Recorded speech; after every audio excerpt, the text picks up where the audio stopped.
Sobat Teknik, selamat datang di Tektonik, teknologi yang membuat kita lebih kuat dan bahagia. Kalau kamu ditanya, apa yang mendefinisikan masa depan? Jawabannya temukan di Tektonik.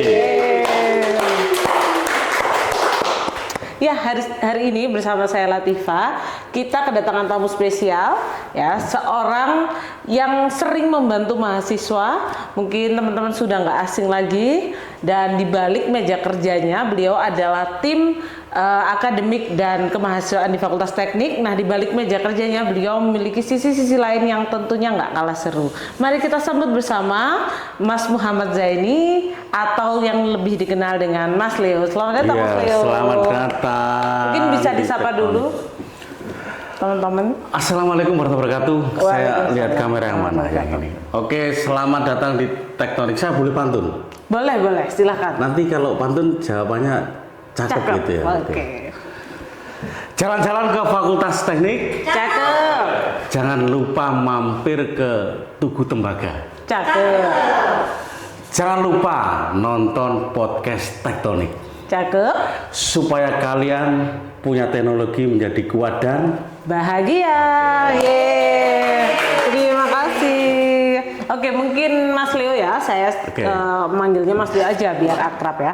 Mungkin bisa diceritakan nih peran atau aktivitas sehari-harinya di Fakultas Teknik. Oke, terima kasih Mbak Latifah. Saya sehari-hari ngantor di Fakultas Teknik ya. Dan mungkin fokus saya lebih ke akademik dan kemahasiswaan. Tapi lebih fokus lagi sebenarnya saya berpikir keras untuk media dan brandingnya Fakultas Teknik. Oke, jadi beliau ini merupakan orang di balik media sosial medianya Fakultas Teknik ya, seperti Instagram, YouTube dan lain sebagainya. Tentunya juga dengan brandingnya Fakultas Teknik gitu ya. Nah, gimana mungkin strateginya Mas Leo ini untuk menciptakan citra Fakultas Teknik ini biar lebih dikenal dan dikenalnya tentunya baik gitu, Mas? Iya. Bagaimana strateginya Mas Leo? Hari ini kalau kita nggak muncul di media sosial, mungkin kita dianggap tidak ngapa-ngapain. Betul sekali. Ya. Walaupun harus kita balik ya. Seandainya kita itu foto gini, lalu kita upload, orang taunya kita sedang podcast. Padahal setelah foto kita makan atau kapan orang nggak tahu. Iya, betul. Tapi kalau kita podcast begini sudah kerja keras gitu, tapi nggak ditayang-tayangin, orang nggak tahu kalau kita sudah bekerja keras begini. Maka itu sebenarnya tren branding atau promosi sekarang itu kayaknya kita harus lebih getol di media. Apapun yang dilakukan di Fakultas Teknik harusnya bisa ditampilkan di media. Karena dari media itu kemungkinan orang akan bisa melihat apa yang terjadi di dalam Fakultas Teknik itu sendiri. Maka itu jadi sangat penting sekali. Maka sebenarnya hari ini Fakultas Teknik itu sepertinya sudah oke banget lah. Karena semua semua stakeholder mulai dari atasan sampai bawahan sepertinya sudah sangat peduli atau paham bahwa pentingnya media itu salah satunya sebagai promosi sendiri. Selain itu kita juga harus menciptakan propaganda ya, biar yang ditampilkan di luar gitu ya. Propaganda yang baik ya. Gitu. Jadi maksudnya ternyata di Fakultas Teknik ada yang wow gitu ya. Jadi harus diciptakan ya. Iya, harus diciptakan. Sebenarnya harus ada kesengajaan menciptakan. Nah, betul sekali. Nah, itu jadi Mas Leo ini bagian dari membuat strategi tersebut tentunya dengan persetujuan pimpinan dan lain sebagainya ya, betul ya? Iya, jadi kalau mungkin yang banyak sharing dengan media itu misalnya di bidang 3, bidang 1 itu tentunya memang akhirnya kita itu jadi sadar betul bahwa apa yang menjadi aktivitas di Fakultas Teknik itu harus hadir di media. Iya. Seperti ini aja sekarang. Kalau kemarin dari bidang 2 itu mau menampilkan dosen-dosen yang purna. Nah, ini kayaknya itu jadi penting nggak penting. Tapi kalau ini dihadirkan di media, keterlibatan orang yang sudah lulus, orang mahasiswa yang pernah jadi warga, FT Pernah yang dikejar. lulus 10 tahun yang lalu, 20 tahun yang lalu, yang purna itu pernah membimbing Iya, betul. atau jadi orang yang dekat dengan mahasiswa. Ini akan jadi komunikasi yang bagus sekali. Iya. Dan terbukti itu Kemarin rame ya yang view-nya postingan. rame banget kan, Iya, banyak Mak- yang share juga saya lihat. Itu sebenarnya hal seperti itu kan sederhana sekali. Iya. Tapi perlu kita pikirkan untuk menjalin hubungan komunikasi yang baik dengan siapapun. Iya. Oke, mungkin itu komunikasi dengan media gitu ya. Nah, bagaimana sekarang tentunya Mas Leo di balik meja Fakultas Akademik dan Kemahasiswaan pastinya banyak mahasiswa yang menghampiri Mas Leo Iya. gitu ya. Nah, kira-kira keluhan-keluhan mahasiswa atau cerita-cerita mahasiswa yang biasa dicurhatkan tuh apa, Mas? Keluhan atau Iya. ini Mahasiswa. problem yang simpel saja nih. Iya. Problem yang sederhana, simpel, dan kenapa ini ada di mahasiswa ya? Iya. Kesimpulannya adalah semoga ini, tapi ya doa saya apa ini? Artinya mahasiswa itu harus literatif sebenarnya. Oh ya, biasanya Paham, sudah cerita ke jenengan ternyata itu sebenarnya ada di panduan atau apa itu remeh banget. Contoh Iya, Bu, iya. Pak, gimana cara lihat KHS gitu? Oh iya. Nah, siakatmu itu kamu gunakan apa? Iya. Kamu pernah buka e-office apa? Unik ya nggak pernah, mahasiswa Pak. ini ya. Ini kan lucu, artinya Iya. jangan sampai terjadi pada mahasiswa. Saya yakin ini mahasiswa dimanapun. Iya, betul. Makanya betul. doa saya ini rada kuali. Literasinya ya, jadi- Semoga nggak terjadi lah. Ya, jadi tingkatkan literasi teman-teman. Jadi sebelum menemui Mas Leo ini, teman-teman permasalahannya itu coba difikirkan terlebih dahulu. Nah, apakah bisa diselesaikan gitu sebelum ada sebenarnya ini harusnya PR-nya di bagian subaknya Budui itu ada. Iya. Nah, ini sebelum ke Budui sebenarnya harus sudah beres. Kalau sudah ke Budui, ini jangan ditampilkan ya. Tapi kalau ditampilkan lebih bagus ini. Itu kok di Celatu. Oh, gitu. Nek di Celatu saya kena arek. iya. Sakjane di Celatu perkara remeh ngono kan. Tapi harus di Celatu juga mahasiswa. Iya, betul.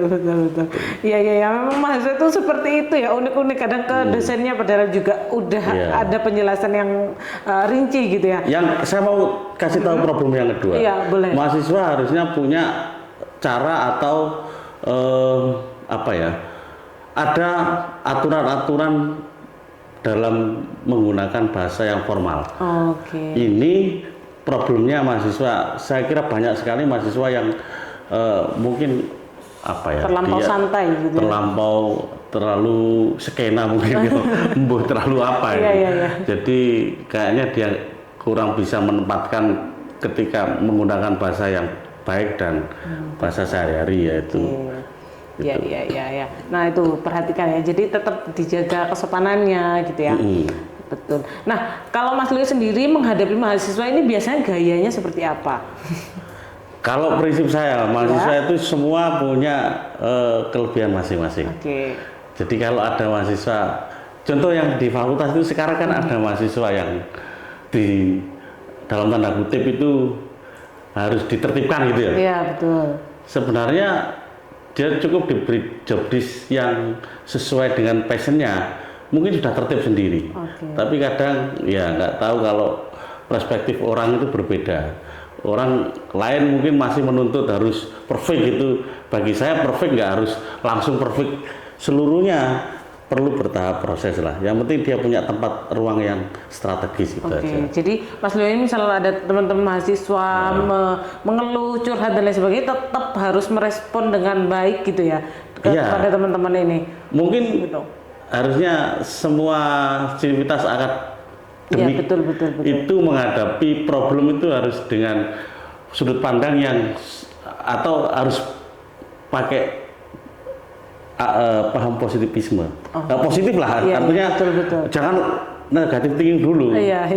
Pasti ada solusinya gitu.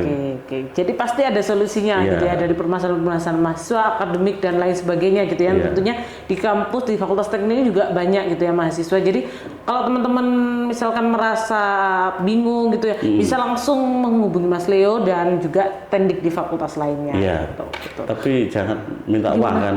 Minta apa? Iya, uang. Iya. Oh, gak duit. Ini. Oke. Ya, bukan masalah uang Iya. gitu ya. Oke. Nah, itu adalah aktivitas Mas Leo di balik meja kerja di kampus gitu ya. Iya. Nah, mungkin kalau teman-teman yang sudah mengenal Mas Leo dan mengikuti di sosial medianya ya, Mas Leo ini adalah musisi gitu ya. Seperti namanya Leo Tani Maju. Nah, Tani Maju ini kan band ya, Mas ya? Ya, band. Band ya, grup band, vokalis atau band atau grup vokal atau seperti apa? Band mahasiswa sebenarnya. Oke. Tani Maju itu band mahasiswa 25 tahun yang lalu. Wah, tapi masih eksis sampai sekarang. Ini masuk ke 26 tahun yang lalu. Wah, keren sekali. Sampai hari ini eksis. Iya. Tapi ini masih dalam proses membuat lagu album yang kelima. Tapi karena sudah berumur dan berumah tangga, Iya. jadi itu agak Harus sedikit mencocokkan tidak waktunya produktif ya? seperti yang Oke. dulu. Berapa orang Mas ini? Tani Maju itu player 8. 8. Nah, Kalau- itu ya mencocokkan ya, waktu 8 orang Tim, ini ya, tim. semua 12. Oke. Tapi kalau saya di luar memang saya branding saya memang seniman. Oke. Jadi ya wis gini nih kalau Iya, mengatakan ya, seniman. santai gitu ya. Nah, karakter dan gaya musik Tani Maju ini seperti apa? Kalau Tani Maju itu kita ngobrol band ini. Iya, ya. Ya, semoga mahasiswa-mahasiswa yang punya waktu luang bisa diarahkan positifnya ke band ya. Betul. Kalau alirannya Tani Maju itu tidak memiliki aliran yang mungkin spesifik ya. Oke. Biarkan orang mendengar lalu dia menyimpulkan.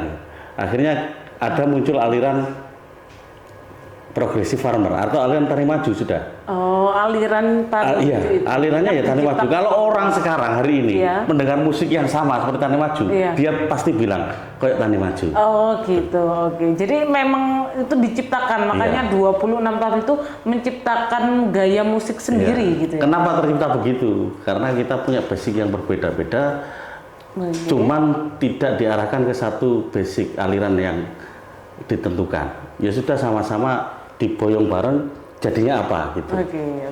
Nah, berarti kan sering juga manggung gitu ya. Pengalaman manggungnya seperti Iya, apa nih? kayak biasanya? manuk kita manggung itu. Kenapa? Kayak burung manggung. Oke. Iya. Seperti Kalau itu. manggung ya, jujur kalau hari ini manggungnya jadi nggak di Tani Maju aja, Iya. manggungnya di banyak grup dan banyak kelompok. Cuman kalau manggung di Tani Maju itu kita sekarang lebih memilah sebenarnya. Kalau dulu zaman mahasiswa 1 bulan bisa 30 kali itu bagus. Iya. Ya nggak bagus bisa 40 kali, 50 kali.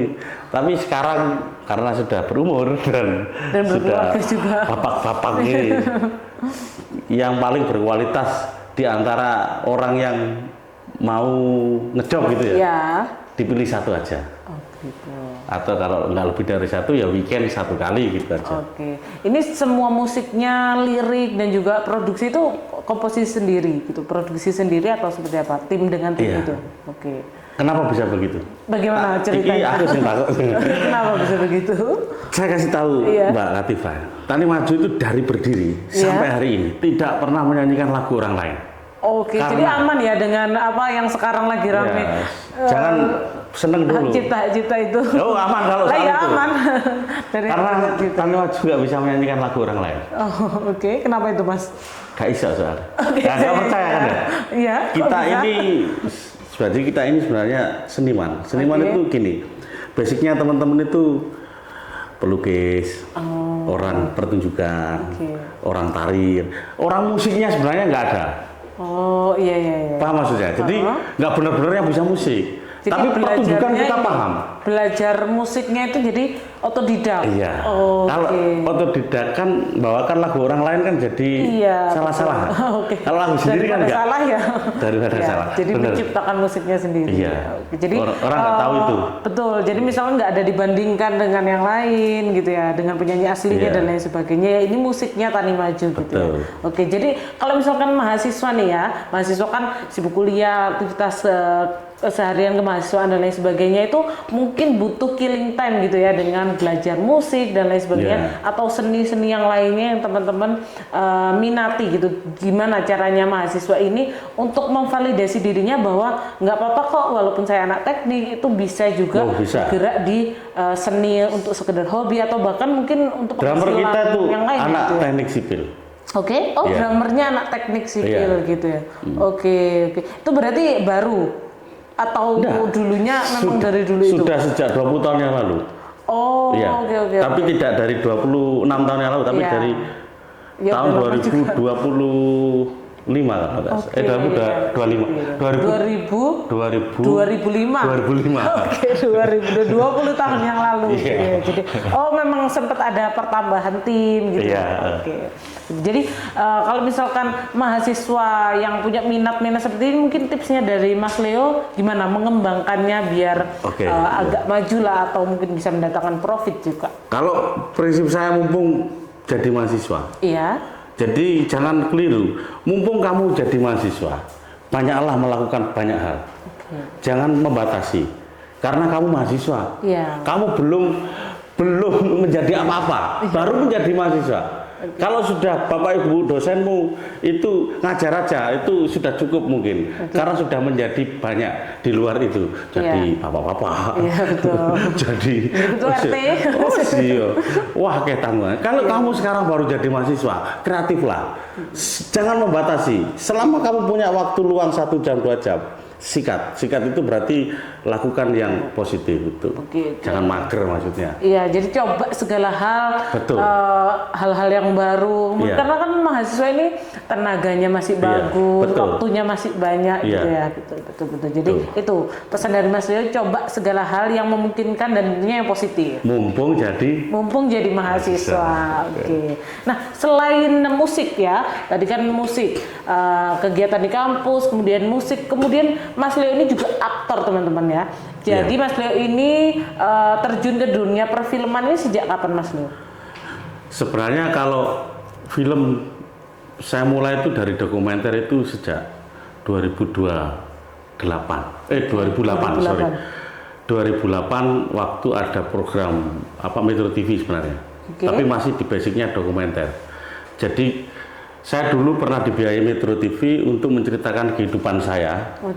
Yang nanti kalau di searching di YouTube itu ada yang namanya Musisi Mencari Status. Itu sebenarnya programnya Metro TV. Itu pertama kali.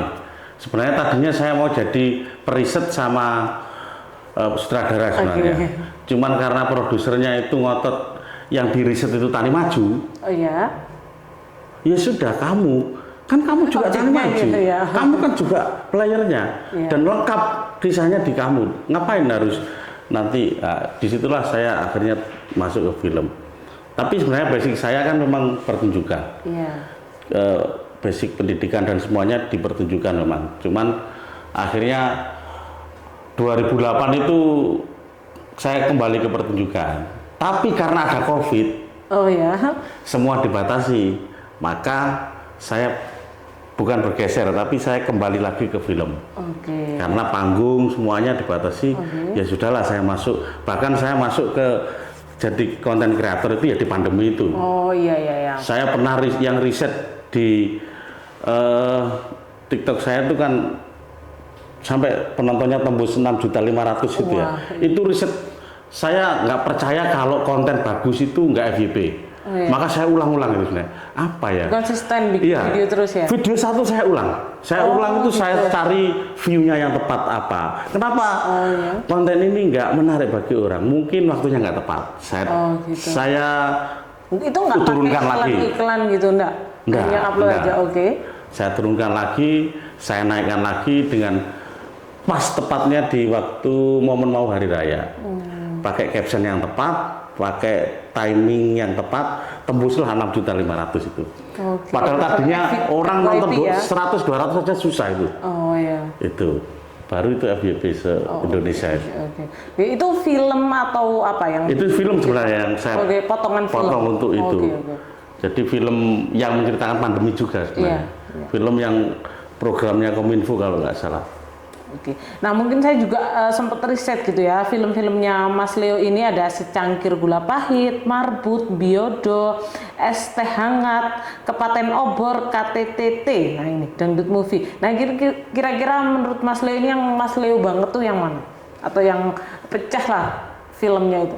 Jadi Secangkir Gula Pahit itu ke episode selanjutnya itu judulnya Es Teh Hangat itu. Oh begitu. Es Teh Hangat itu sekarang jadi IP. Jadi kayak series gitu? Iya, seriesnya jadi Es Teh Hangat. Es Teh Hangat itu sekarang jadi IP produk sekarang. Produknya ada di 3 titik kalau nggak salah sekarang di kota.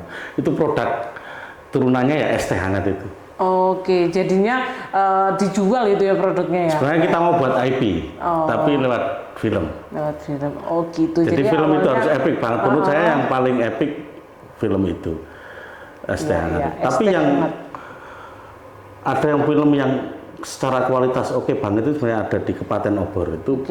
Itu setnya di Tengger itu keren banget. Jadi film itu menceritakan hubungan ayah, istri dan anak sebenarnya.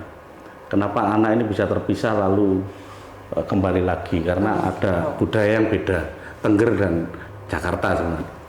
Oke, seperti itu. Nah, dari sekian banyak kegiatan dan hobi Mas Leo, pekerjaan juga, itu bagaimana membagi waktunya? Kok banyak sekali yang dilakukan? Termasuk kan di keluarga juga pasti punya peran sendiri gitu ya. Betul, nah, itu bagaimana? Bagaimana membagi waktunya Mas Leo ini? Saya kok capek sendiri gitu ya. Banyak sekali aktivitasnya, tapi melihatnya itu Mas Leo kayak seneng gitu ya, karena emang passionnya ya Mas ya. Bagaimana membagi waktunya Mas? Saya barusan telat sedikit ya. Oke, ya. Tadi? Saya tadi barusan lompat dari tempat lain ya. Untuk menyiapkan satu festival nasional. Gak ada orang kalau bilang sibuk itu saya nggak percaya. Tapi kalau prioritas ya. Jadi memprioritaskan. Iya.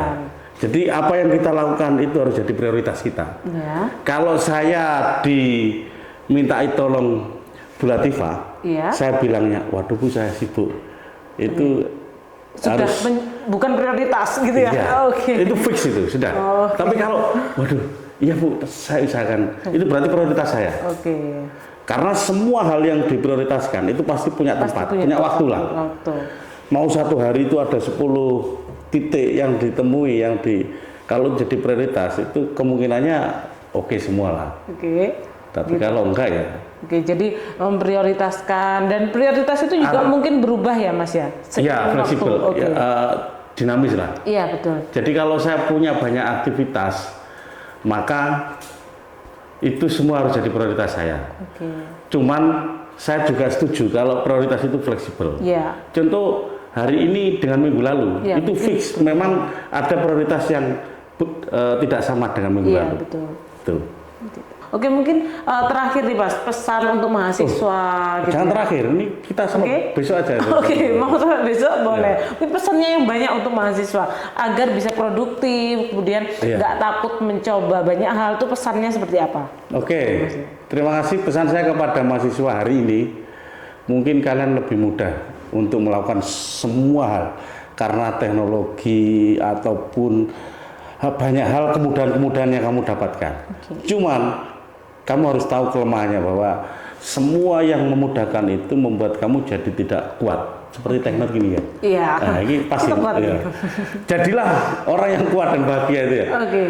Dengan tetap melakukan banyak hal yang itu secara proses kamu itu benar-benar paham, benar-benar tahu. Jadi carilah tahu semua hal dengan tuntas, dengan benar-benar kamu melakukannya secara maksimal. Jangan jadi mahasiswa yang hanya kuliah lalu pulang, itu imbasnya tidak punya teman banyak, juga tidak ada kegiatan banyak. Tidak ada pengalaman. Jangan jadi mahasiswa yang kesannya itu rajin, tapi nanti kewalahan kalau sudah lulus. Karena dengan rajin aja nggak cukup. Kadang perusahaan nggak butuh rajin, butuhnya adalah bagaimana kamu itu benar-benar bertanggung jawab dengan pekerjaanmu, kamu mampu menghadapinya dengan kuat, dengan penuh tanggung jawab itu. Maka Yang terakhir, jadilah mahasiswa yang selesai dengan banyak hal. Jangan berpikir kamu harus punya skripsi yang bagus tapi nggak selesai, punya nilai yang bagus tapi nggak selesai, punya karya-karya yang bagus tapi nggak selesai. Dibalik saja, selesaikan kuliahmu, mulailah melakukan banyak hal, itu lebih selamat. Iya betul sekali. Yang penting selesaikan dulu apa yang memang sudah lebih cepat, lebih bagus. Menjadi tanggung jawabnya ya. Iya, jadilah mahasiswa yang selesai. Oke, jadilah mahasiswa yang selesai. Oke, mungkin terima kasih Mas Leo atas cerita dan juga inspirasinya yang beliau ceritakan kepada kita. Tentunya teman-teman tetap bisa produktif dan juga potensi-potensi ini bisa tumbuh di mana aja. Nggak harus mungkin di bidang akademik, bisa juga di bidang seni atau mungkin teman-teman punya hobi yang lain gitu ya. Tetap berani lakukan itu dan maju terus dan selesaikan yang sudah kita ambil gitu. Ini mungkin seperti itu, podcast ini akan terus hadir membawa cerita inspiratif baik dunia pendidikan dan teknik dan lain sebagainya. Jadi tetaplah terhubung dengan masa depan. Sampai jumpa di Tektonik selanjutnya.